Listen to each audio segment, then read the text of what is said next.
masyarakat yang melapor ke Polda Metro Jaya.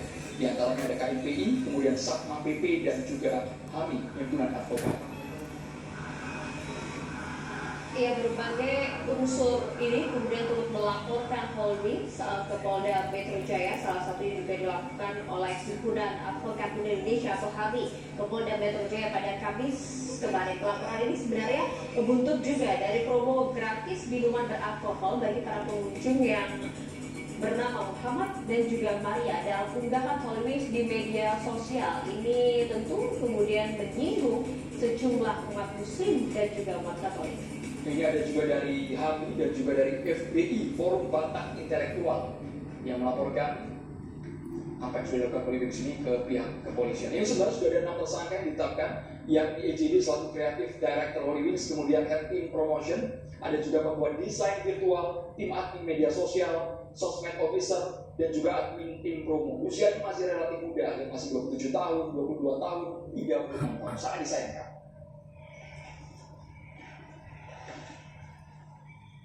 Ya, buntutnya juga kalau kita lihat di wilayah DKI Jakarta paling tidak ada 12 kafe dan juga restoran Holdings yang dicabut izinnya dan juga disegel oleh Satpol PP hingga detik ini.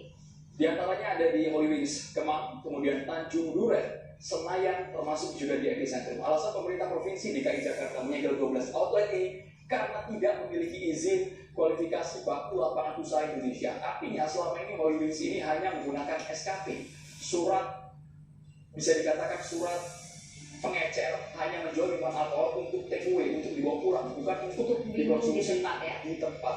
Dan juga paling tidak surat izinnya itu adalah untuk kafe dan juga restoran, bukan untuk hiburan malam. Jadi karena atas dasar izin yang disalahgunakan tersebutlah kemudian 12 gerai Holdings ini ditutup. Kita akan bahas mengenai hal ini, termasuk juga promo yang kemudian menyinggung dan juga mengandung sara. Kita akan bahas bersama dengan sejumlah narasumber. Kami sudah hadir di studio Catatan Demokrasi. Kita sapa terlebih dahulu Bang Eko Putra di pegiat media sosial. Assalamualaikum, selamat malam Mas Eko. Dan juga ada Pak Trubus Radiansyah, pengamat kebijakan publik. Selamat malam Pak Trubus. Hadir juga ada Pak Ahmad Nurholis, aktivis kebinekaan dan juga perdamaian. Assalamualaikum. Kami juga mengundang terdakwa Ustadz Felix Xiao dan juga pelapor Holdings Bang Erles Rahela. Selamat malam. Dan juga pelapor kasus penistaan agama Holdings Bang Edi Sujarno. Selamat malam. Waalaikumsalam. Baik, karena ini bukan hanya menyinggung umat Islam, tapi juga ada umat Kristen, Katolik. Kita ingin langsung ke Bang Erles Rahela yang kabarnya melaporkan kasus Holdings ini ke pihak kepolisian. Pertimbangannya apa, Bang Erles? Oke, baik. Selamat malam saya ucapkan kepada bapak-bapak narasumber yang ada di sini dan masyarakat Indonesia dimanapun Anda berada. Selamat malam kepada tim Iwan juga yang sudah memfasilitasi acara ini. Jadi begini, pertama adanya Holdings di sini karena adanya pelecehan, penodaan, penghinaan terhadap Nabi Muhammad dan Bunda Maria yang diyakini oleh kami sebagai kaum Katolik, sehingga kami berkoordinasi dengan teman-teman dari Himpunan Advokat Muda Indonesia untuk segera melaporkan bahwa ada terjadi tindak pidana yang sangat mencederai rasa persatuan dan kesatuan, rasa kebinekaan sebagai umat beriman.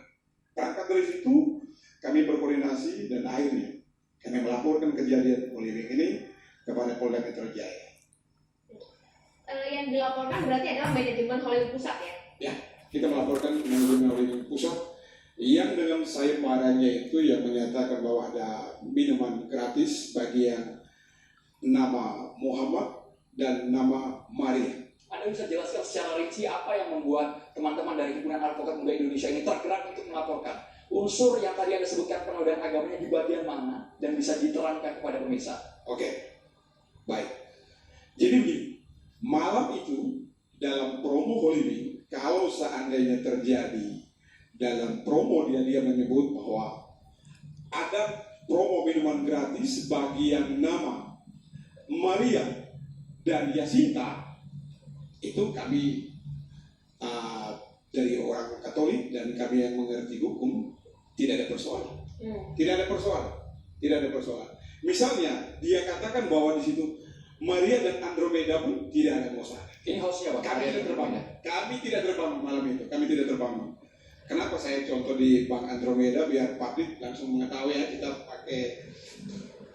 Jadi gini, karena di situ dia menyebut bahwa Maria dan Muhammad, ini secara hukum benar-benar dia sudah melecehkan. Unsur pelecehan, unsur penodanya di situ.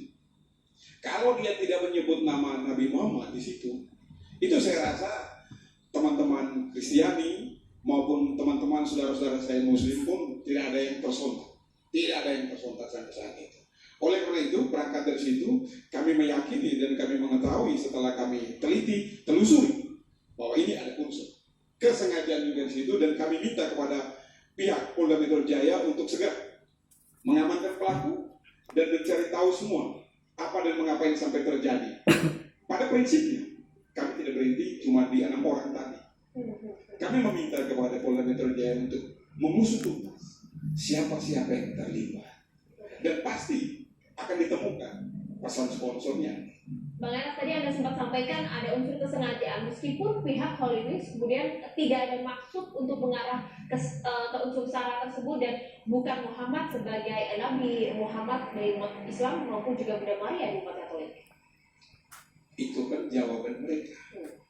Tapi bagi 200 lebih juta jiwa mengetahui, dan satu Pak, ini sudah isu internasional, bukan isu nasional lagi, sudah internasional, bahwa dunia mengakui Nabi Muhammad itu sebagai Nabi. Teman-teman, saudara-saudara kita Muslim, dan Bunda Maria itu ibu dari Yesus Kristus yang diimani dan serta diamini oleh kami pemeluk Kristiani.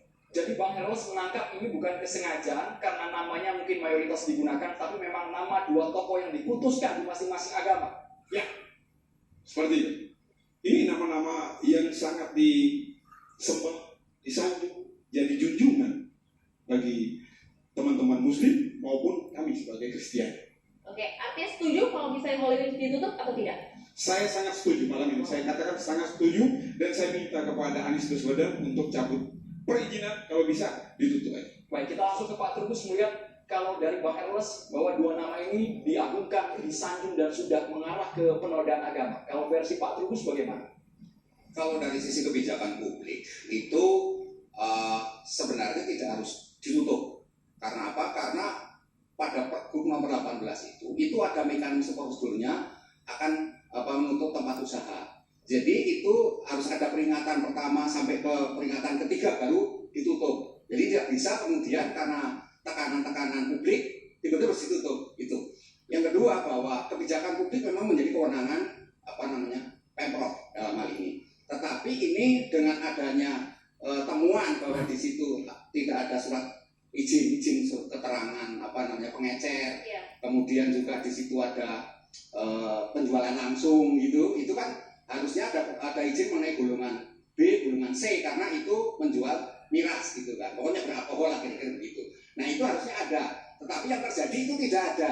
Nah kalau tidak ada berarti selama ini apa yang dilakukan oleh Pemprov kan harusnya membina, mengawasi. Padahal sebelumnya Holy Wings ini sudah ditutup dulu kan, pernah karena melanggar PPKM pernah ditutup, kemudian dibuka kembali dengan nama baru namanya Gerisan atau apa itu. Tetapi ini persoalannya kemudian harus dilihat secara utuh, bahwa penutupan ini kemudian berdampak pada 3.000 karyawan ini. 3.000 karyawan ini kan harus dipikirkan bagaimana kemudian Pemprov memikirkan ada apa sesungguhnya di situ. Artinya mereka 3.000 karyawan ini harus memperoleh hak-haknya. Nah, kalau kemudian ditutup, otomatis kan ini mereka jadi pengangguran. Sementara Pemprov sendiri sampai hari ini kan belum memberikan solusi kepada mereka, dan sampai hari ini kita selama pandemi COVID itu DKI kan juga tidak membuka lapangan pekerjaan yang sifatnya masih bisa menerima pekerjaan dari para ini. Dan selama ini juga bahwa di Holy Wings sendiri itu selalu orang mau bekerja itu mudah diterima. Mereka tidak memandang umur, tidak memandang apa itu yang menyebabkan kemudian. Nah, dengan demikian kalau menurut saya adalah bahwa kekurangan kelengkapan macam-macam itu bisa dipenuhi, dan itu tugas dari Pemprov untuk memastikan kan selalu harus ada audit itu. Jadi kalau ini kemudian bahwa ada di situ ada pelanggaran, ini sisi administrasi kalau kita bicara kebijakan publik. dari sisi hukum tadi Bang sudah jelaskan itu urusan dari pendapat hukum. Artinya kalau mau ditutup harus idealnya menunggu proses hukumnya dulu gitu. Proses hukum dulu Meskipun baru. juga sudah secara jelas begitu menyalahi izin ini. Iya, kalau mengenai izinnya itu kan tetap ada teguran. Kan ada teguran karena di dalam Pergub 18 aturannya seperti itu. Tapi itu kan dua efek yang berbeda, Pak Trubus. Yang satu digeruduk karena perihal agama, yang satu lagi digeruduk karena persoalan administrasi, izin tadi. Iya, kalau kita kan dalam kebijakan publik kan pengertiannya lebih ke persoalan administrasinya kan. Bagaimana kemudian administrasi itu harusnya dilengkapi dan itu menjadi tanggung jawab kedua pihak, artinya dari manajemen Holiday maupun dari pihak Pemprov. Ini harus ada koordinasi kan. Namanya suatu usaha investasi itu kan sifatnya sinergitas kan gitu, harmonisasi sinergitas. Jadi mereka selalu sama-sama tahu. Nah, kemudian kalau misalnya ini ada masalah hukum kan, ini masalah yang berbeda dalam artinya bahwa kebijakan publik yang diambil oleh Pemprov ya dalam hal ini tepat karena tepatnya pengertiannya adalah bahwa itu menjadi kewenangan gubernur untuk melakukan proses karena ada situasi yang memang di luar itulah di luar Bukan masalah administrasinya, tapi kalau kita lihat kan ada unsur juga latar belakang kegaduhan dan juga keresahan masyarakat terkait dengan promosi tersebut. Disebut-sebut mengandung sara, menyebutkan nama Muhammad dan juga Maria, menyakiti hati umat Muslim dan juga Katolik. Iya, kalau itu artinya ada pendapat seperti itu. Dibiarkan dibuka saja. Ya dibuka saja itu kalau memang ini karena apa? Karena sesungguhnya itu bisa pengertian ditutup itu sudah tutup selamanya bukan. Tapi ditutup berapa jangka waktu, kemudian nanti dibenahi hal-hal yang ini, nah kan bisa lagi kemudian dibuka lagi dengan nama yang berbeda kan aturannya seperti itu. Khawatirnya berulang, Pak Trubus. Ya kalau berulang ya itu harus diganti dong semuanya, artinya kan di situ ada tanggung jawab. Di situ tanggung jawablah Pemprov yang harusnya membina kepada para pengusaha supaya tidak ada istilahnya Pak pelanggaran-pelanggaran. Trubus membaca promosi ini bagian administrasi yang disengaja atau hanya kelalaian semata? Kalau saya melihat dari itu ada sengaja di situ, sengaja. Karena kan ini kan suatu tim kreativitas kan, nggak mungkin tiba-tiba ujuk-ujuk ini nggak sengaja nggak bisa. Itu ada proses mekanisme dan ada persetujuan juga kan. Kalau dalam kebijakan publik itu ada mekanisme prosedur yang dilalui. Bisa kami sebutkan ini grand design tanpa membaca risiko ke depannya? Ya bisa saja. Bisa harusnya dia sudah tahu bahwa ini akan menimbulkan satu istilah tanda kutip kan gitu atau terjadi kegaduhan. Sebenarnya mereka mungkin sudah tahu. Nggak mungkin kalau dia mengatakan saya tidak tahu kalau ini tidak sengaja, nggak mungkin karena itu sesuatu yang sifatnya sudah didesain. Artinya dengan membawa nama Muhammad, membawa nama Maria, itu mengandung unsur kaitan dengan agama kan gitu. Jadi dalam pandangan saya itu memang ada kaitan. Dipersilakan itu urusan hukum, tapi nanti pembuktiannya kan di proses pengadilan kan gitu. Artinya sampai ke proses sana. Tapi itu bagian dari pertimbangan yang kemudian kebijakan publiknya Pemprov DKI menutup itu. Tetapi dari sisi kebijakan publik yang administrasi tadi harusnya belum. Itu ada proses-proses dulu karena memang kita ada pergubnya bahwa itu nanti ada lagi misalnya perdanya sebagai pertimbangan perda nomor 8 tentang